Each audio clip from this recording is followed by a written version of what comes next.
एकदा हे मँगो श्रीखंड तुम्ही घरी केलं ना परत परत करणारच, गॅरंटी देऊन सांगते. नमस्कार, मी दीपाली नांदेडकर रेसिपीज या चॅनलवर तुमचं स्वागत आहे. आज आपण मार्केट स्टाईल परफेक्ट श्रीखंड घरी कसं करायचं ते बघणार आहोत.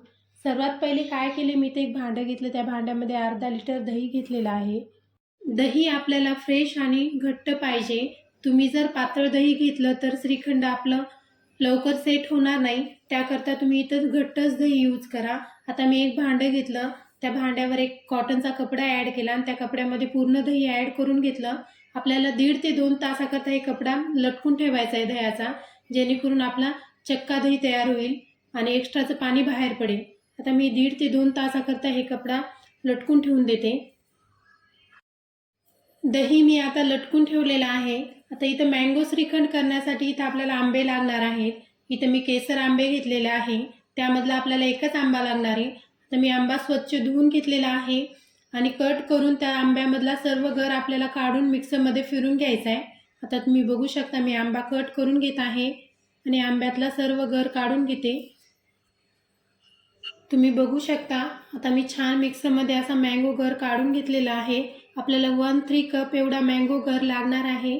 आता मी काय केले, ते 1 टेबलस्पून गरम पाणी घेतले आणि त्यामध्ये मी 15 ते 20 केसरच्या काड्या ॲड केल्यात आणि आपल्याला 10 ते मिनिटाकरता भिजत ठेवायचे. आता मी साईडला ठेवून देते. आता जे मी 1.5 ते 2 तासाकरता मी ते दही लटकून ठेवलं होतं, मी ते काढून घेतलेलं आहे. तुम्ही बघू शकता, असं घट्ट दही आपलं तयार झालेलं आहे. तुम्हालाही अशाच प्रकारे दही तयार करून घ्यायचे. परफेक्ट मार्केट स्टाईलच आपलं श्रीखंड होईल. आता मी याला की नाही आपल्याला 10 मिनिटाकरता छान फेटून घ्यायचे आणि एकदम फ्लफी असं मिश्रण करायचे. तुम्ही बघू शकता, मी कंटिन्यू 2 ते 3 मिनिट हे मिश्रण छान फेटून घेतलेलं आहे. छान स्मूथ झाले, एकदम घट्ट झालेलं आहे. तुम्ही बघू शकता, मी खाली असं टॅप करत आहे तरी पण पडत नाही. आपल्याला असंच परफेक्ट दही पाहिजे, कारण की असं दही घेतलं तरच आपलं मार्केट स्टाईल श्रीखंड होईल. त्याला मी छान हाताने मिक्स करून घेते आणि यामध्ये आपल्याला 1 टीस्पून इलायची पावडर ॲड करायची आहे आणि छान मिक्स करून घ्यायचे. आता मी विलायची पावडर टाकून छान मिक्स केले. तुम्ही बघू शकता, एकदम स्मूथ असं छान आपलं दही झालेलं आहे. त्यामध्ये आपल्याला अर्धा कप कंडन्स मिल्क यूज करायचे. मी इथं साखर यूज केली नाही. साखरने असं खाताना दाणे दाणे लागतात.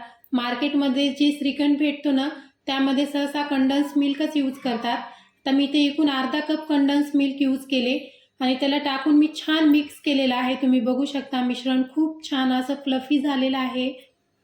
आता आपलं दही एकदम क्रीमी आणि सॉफ्ट झालेलं आहे. आता हे छान फेटलं ना, तर यामध्ये आपण जे 1-3 कप ते मँगो गर ते तयार केलं ना, तर ते ॲड करायचं आहे. आपल्याला 2दा करून ॲड करायचं आहे, एकदाच टाकायचं नाही.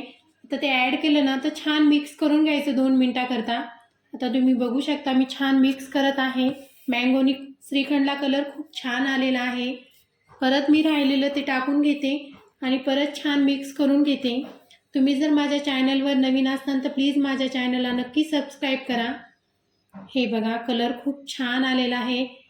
एकदम क्रीमी असं आपल्याला श्रीखंड झालेलं आहे. आता त्यामध्ये आपल्याला जे केसर भिजू घातलं होतं ना, ते केसर ॲड करायचे आणि छान मिक्स करून घ्यायचे आणि तुमच्या आवडीनुसार तुम्ही ड्रायफ्रूट ॲड करा.